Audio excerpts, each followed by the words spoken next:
Welcome बच्चों, हम देख रहे हैं यहाँ पर magnetic field due to electric current और उसके न्यूमेरिकल्स। ठीक है, और आपके टेक्स्ट बुक में से हमने क्वेश्चन लिए 15, 16 और 17। बच्चों, न्यूमेरिकल सॉल्व करने के लिए आपको मालूम है किस चीज़ की ज़रूरत होती है। सबसे पहले वहाँ पर जो भी क्वेश्चन दिया जाता है उसमें से आपको गिवन निकालना होता है, उसके बाद क्वेश्चन क्या है वो निकालना होता है, और उन दोनों को रिलेट करने के लिए जो फार्मूला वहाँ पर लगता है उसका इस्तेमाल करना होता है। फिर जो भी वेरिएबल्स हमको मिलते फार्मूले में वहाँ पर उनकी वैल्यूज़ रखनी होती है, और जो बचता है उसकी वैल्यू निकालनी होती है बाय कैलकुलेटिंग। ठीक है, वहाँ पर कैलकुलेशन करने के बाद जो भी फाइनल आंसर होगा वही आपका उस न्यूमेरिकल का आंसर होगा। तो चलो देखो, यहाँ पर हम आंसर्स देख रहे हैं। क्वेश्चन नंबर 15 है हमारे पास। यहाँ पर देखो पढ़ते, a solenoid of length pi metre. अब हम सब पढ़े, यहाँ पर हमने सोलेनाइड देखा है क्या है, उसका फार्मूला देखा है मैग्नेटिक फील्ड का। तो चलो यहाँ पर गिवन डेटा में लिखना शुरू कर देते हैं हम। ठीक है, तो जो हमको गिवन है उसके बारे में लिखते हैं। क्या कहा उन्होंने, a solenoid of length pi metre. तो लेंथ के लिए हम एल ले लेते, पाई मीटर। ठीक है, आगे एंड 5 सेंटीमीटर इन डायमीटर। तो डायमीटर ले लेते, D is equal to 5 centimetre. इसको हम कन्वर्ट करके रख देते हैं, अगर ज़रूरत पड़ती तो लेंगे। देखो, सेंटीमीटर टू मीटर जाना यानी 10⁻⁻² से मल्टीप्लाई करना। आगे हैज़ वाइंडिंग ऑफ 1000 टर्न्स, यानी सोलेनॉइड पे जो वायर की वाइंडिंग्स है वो ऐसे कितने टर्न्स है वहाँ पर 1000। तो हम उसको नाम दे देते हैं नंबर ऑफ टर्न्स, यानी n इज इक्वल टू 1000। ठीक है, आगे बढ़ते, and carries a current of 5 ampere. Current है उसके लिए हम I ले लेते यहाँ पर, जो है हमारे पास 5 एम्पियर। ठीक है, आगे देखो क्या कहा, calculate the magnetic field at its centre along the axis. यानी आपको सिंपली यहाँ पर B निकालना है। ठीक है, यहाँ पर हम क्वेश्चन मार्क डाल देते और वहाँ पे हेडिंग देते, कौन सी, मैग्नेटिक फील्ड एट सेंटर। किसके centre, at the centre of solenoid along the axis. क्या लिखेंगे यहाँ पर हम, मैग्नेटिक फील्ड कहाँ पर, at the centre of solenoid along the, यहाँ पर लिखेंगे हम along its axis is given by. तो सिंपली हम फार्मूला लिखेंगे, तो B इज इक्वल टू, हम फार्मूला पढ़ चुके हैं, चलो आप याद करो और बताओ यहाँ पर। ठीक है, तो चलो यहाँ पर हमारे पास फार्मूला है μ0 Ni अपॉन L, हम ये पढ़ चुके हैं। ठीक है, सो यहाँ पर अभी हम क्या करेंगे, देखो B निकालना था, μ0 है Ni और L, इसकी वैल्यूज रखेंगे। तो आपको मालूम है μ0 जो होता है वो होता है 4 पाई इंटू 10⁻⁻7। n देखो यहाँ पर दिया हुआ है 10⁻³ भी लिख सकते हैं, या फिर आप 1000 डायरेक्ट लिखेंगे। ठीक है, अब I देखो, I यानी करंट वो दिया है आपको यहाँ पर 5 एम्पियर, और नीचे आप देखेंगे तो L है और L दिया है पाई।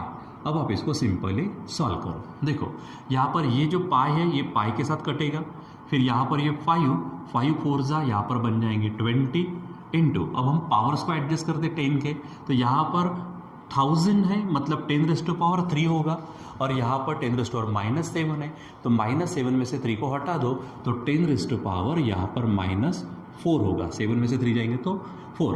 ठीक है, लेकिन बड़े नंबर का साइन यानी माइनस। ठीक है, अब इसको थोड़ा सा फाइनली आप इस तरह से लिख दीजिए।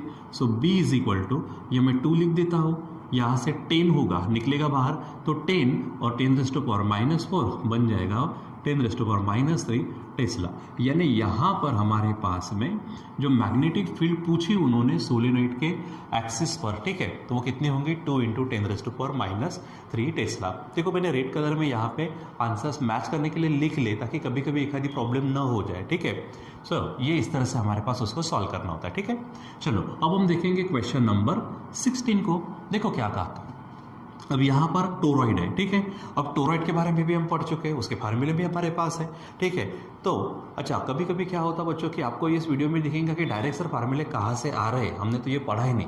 तो बच्चों इसके लिए फिर मैं आपको कहूँगा कि आप इसके लिए जिम्मेदार हो, क्योंकि आप अगर इस वीडियो पे आ रहे हो, इस क्लास में आ रहे हो, ठीक है, तो इसके पहले तक आपने जो भी कंसेप्ट है, क्योंकि हम न्यूमेरिकल्स देख रहे हैं, मतलब हमने कंसेप्ट देखे होंगे, फार्मूले देखे होंगे, जो भी वहाँ पे टॉपिक्स है वो देखे होंगे, उसके बाद पहुँचे ना, तो आपका पहला काम है कि आपने वहाँ पर उसे कवर करना, वो फार्मूले को डायरी में बोलो, नोटबुक में अच्छे से लिख कर रखना, उसको मेमोराइज करना, याद करना, क्योंकि वहाँ पढ़ने के बाद ही तो हम यहाँ पे पहुँचे ना, तब जाके आपको अच्छे से होगा। और इन केस मान लीजिए कि इसके पहले नहीं किया होगा तो हमारे वीडियो ऑलरेडी है वहाँ पर, आप उसको देखिए, उसको समझिए। वो फार्मूले का सेपरेट हमने फार्मूले का वीडियो भी लिखा हुआ था, देखा हुआ, यानी आपको बताया था हमने, ठीक है। तो वहाँ पर उसमें सभी फार्मूले आप देख सकते हैं और उसके बाद यहाँ समझ सकते हैं, नहीं तो फिर यहाँ पे तो आपको वैसे भी प्रॉब्लम होंगे, ठीक है। यानी आज का टॉपिक समझने के लिए इसके पहले जो भी टॉपिक्स हुए वो तो आपको क्लियर चाहिए, ठीक है। चलो देखो, तो यहाँ पे क्वेश्चन नंबर 16 है, क्या कहा, a toroid of narrow radius of 10 centimetre. यहाँ पर उन्होंने, हम लिखेंगे यहाँ पर गिवन डेटा के लिए, ठीक है। यहाँ सोलिनॉइड की बात थी, अब यहाँ पे टोरॉइड है तो क्या दिया है, रेडियस, तो रेडियस को हम आर ले लेते। कितना दिया उन्होंने, 10 सेंटीमीटर। अब आपको मालूम है 10 सेंटीमीटर कन्वर्ट करूंगा तो क्या होगा, 10 इंटू 10⁻⁻2 मीटर होगा, मतलब सिंपली 10⁻⁻1 मीटर लिख देता हूँ, क्योंकि सेंटीमीटर टू मीटर जाने के लिए हम 10⁻⁻2 से मल्टीप्लाई करते हैं, और ऑलरेडी अगर 10 है तो ये इस तरह से कन्वर्ट हो जाएगा। आगे क्या कहा, हैज़ 1000 टर्न्स ऑफ वायर, तो यहाँ पे भी number of turns of wire कितने हैं, 1000 है, ये आपको ध्यान में रखना है। आगे देखो क्या कहा, for a magnetic field of 5 into 10⁻⁻2 Tesla, यानी आपको क्या दिया यहाँ पर, मैग्नेटिक फील्ड दी है, कितनी है, 5 इंटू 10⁻⁻2 टेस्ला, ये दी हुई है। आगे बढ़ते हैं, अलॉन्ग इट्स एक्सेस, ठीक है।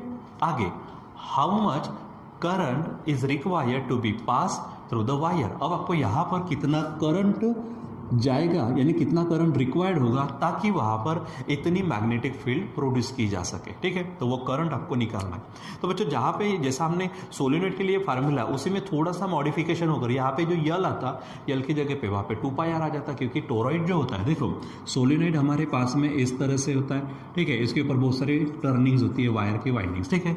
टोरॉइड के लिए अगर बात करते तो यही हमारा लॉन्ग सोलिनॉइड, इसको हम सर्कुलर रूप में अगर ले लेते तो इस तरह से हमारे पास बन जाता। तो इसकी जो ये होती है टर्निंग इस तरह से होती है, ठीक है।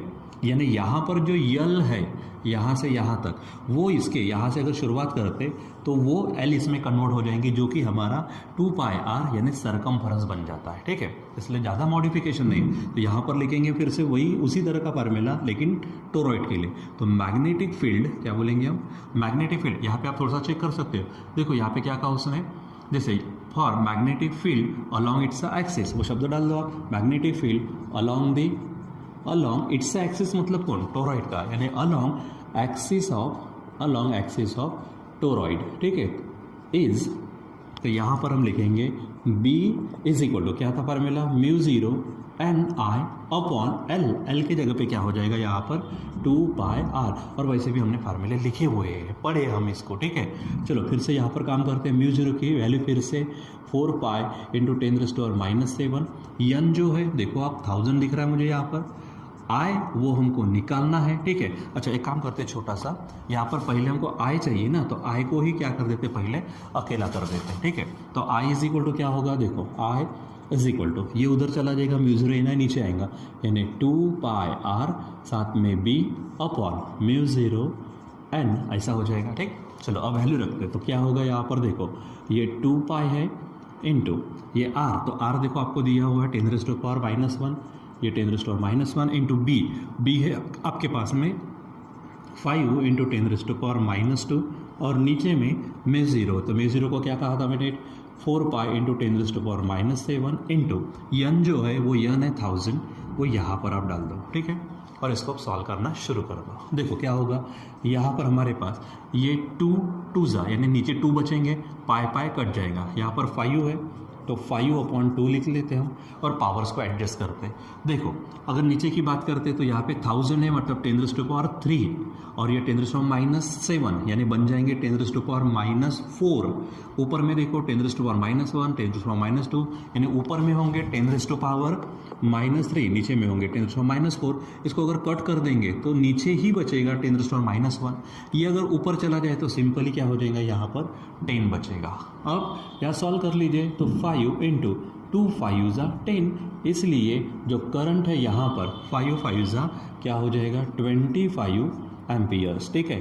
तो इतने एम्पियर का करंट हमको रिक्वायर्ड होगा ताकि उस टोरॉइड के एक्सिस के ऊपर मैग्नेटिक फील्ड कितनी निर्माण हो, 5 × 10⁻², ठीक है। तो ये यहाँ पर हमने आंसर लिखा था जो इसको मैच करता है, ठीक है।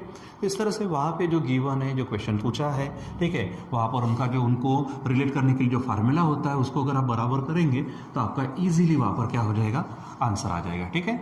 चलो, तो यहाँ पर ये क्वेश्चन नंबर 16 हो गया। अब हम बढ़ते हैं आगे क्वेश्चन नंबर 17 के लिए। तो ये क्वेश्चन 17 है, मैं यहाँ पर हेडिंग डाल देता हूँ क्वेश्चन 17 के। फिर से यहाँ पे हेडिंग कौन सी है, गिवन डेटा जो दिया है वो हम लिख देते हैं, ठीक है।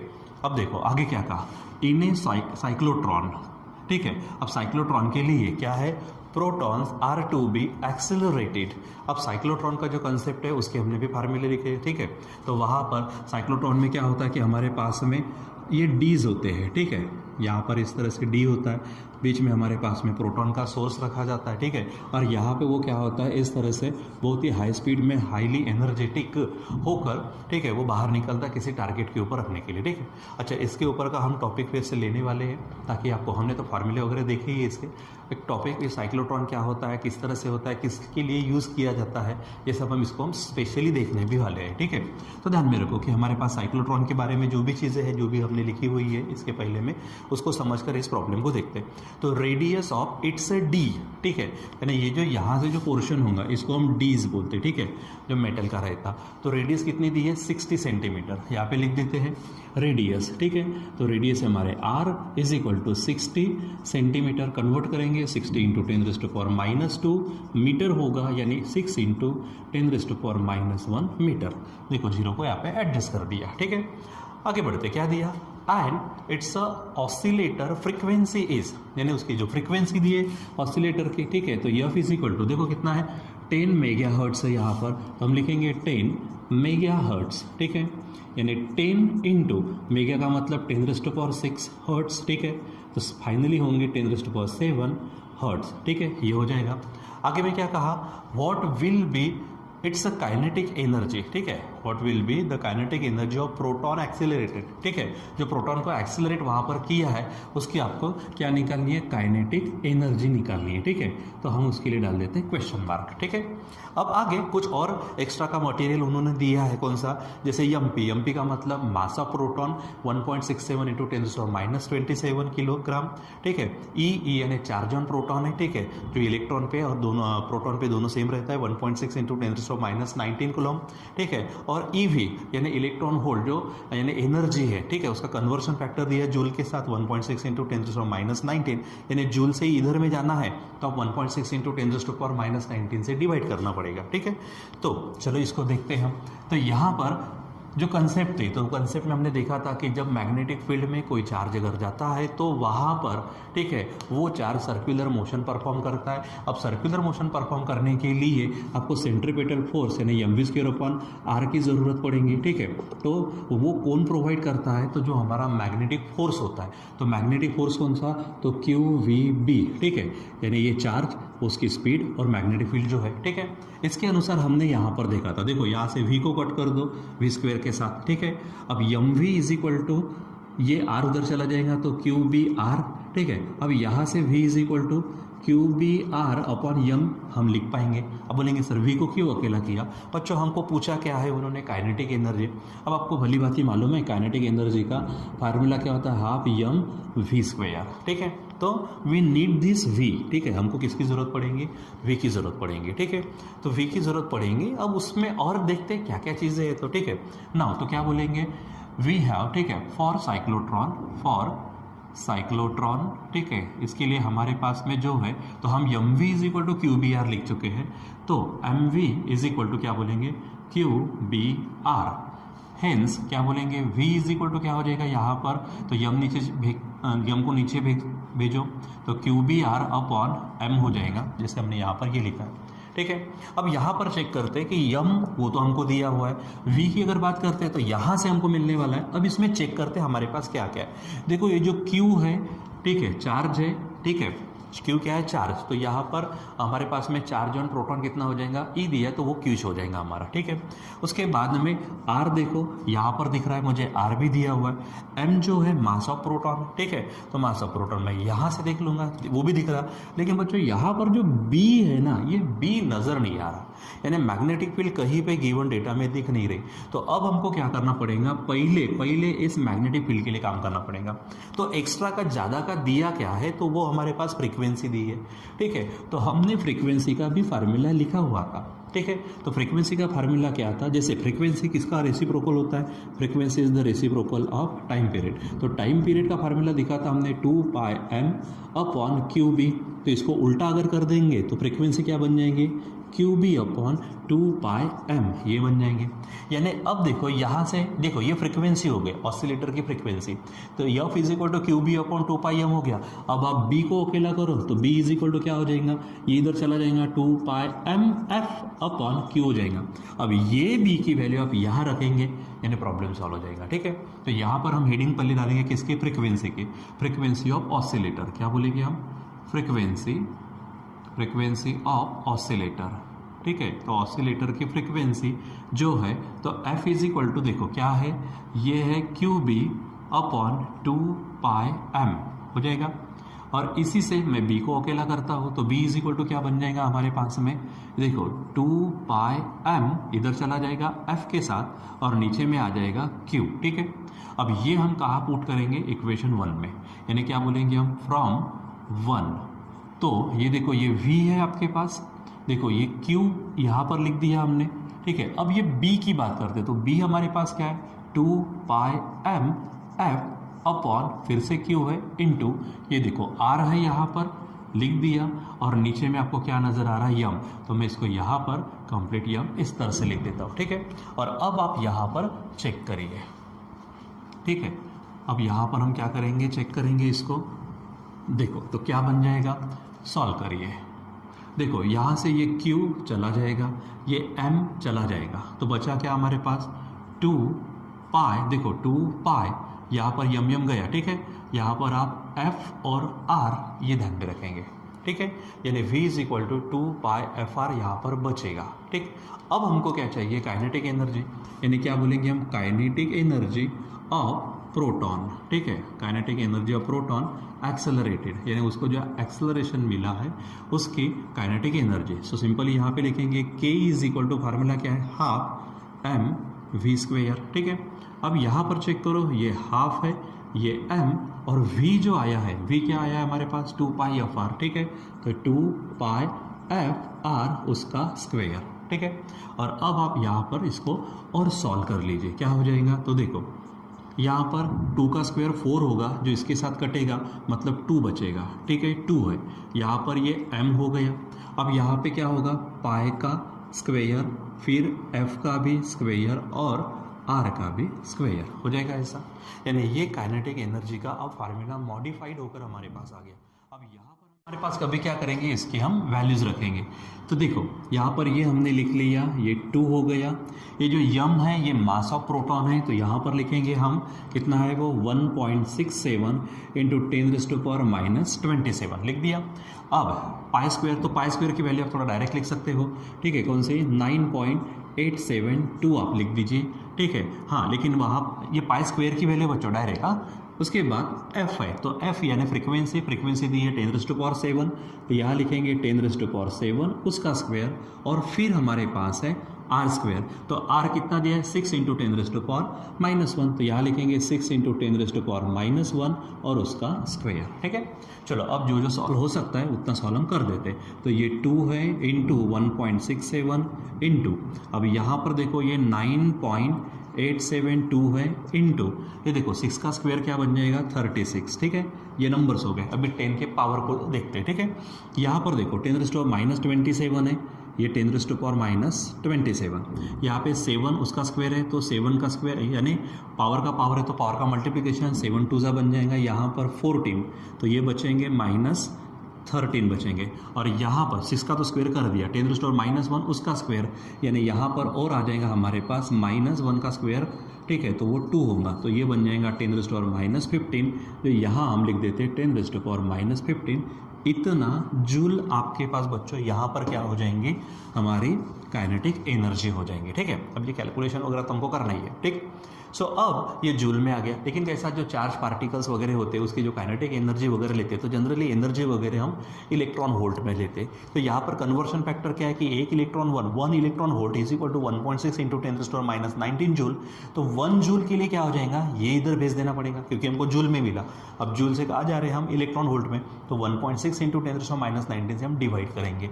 तो यहाँ लिख देते, यहाँ पर ये 2 इंटू 1.67 इंटू 9.872 इंटू 36 इंटू 10⁻⁻15 है, और इसको हम डिवाइड करेंगे किससे, 1.6 इंटू 10⁻⁻19।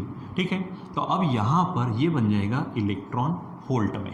ठीक है, ये क्या में आ जाएगा, इलेक्ट्रॉन वोल्ट में।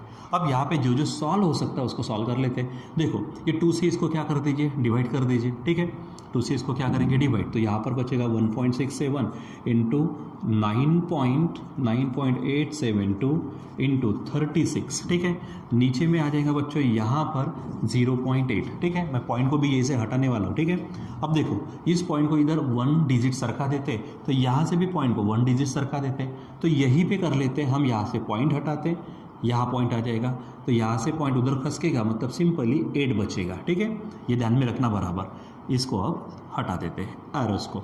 अब 10 के पावर को एडजस्ट करते हैं। देखो यहाँ पे 10⁻⁻15 है, यहाँ पर 10⁻⁻19 है। जब ये 10⁻⁻19 ऊपर जाएगा, ठीक है, तो इसके साथ एडजस्टमेंट यहाँ पे डायरेक्ट करो, -15 इसके साथ कट होगा तो -4 रहेगा। ऊपर जाने के बाद 10⁻+4 हो जाएगा वो। ठीक है, तो ये हम लिखेंगे यहाँ इतने इलेक्ट्रॉन वोल्ट।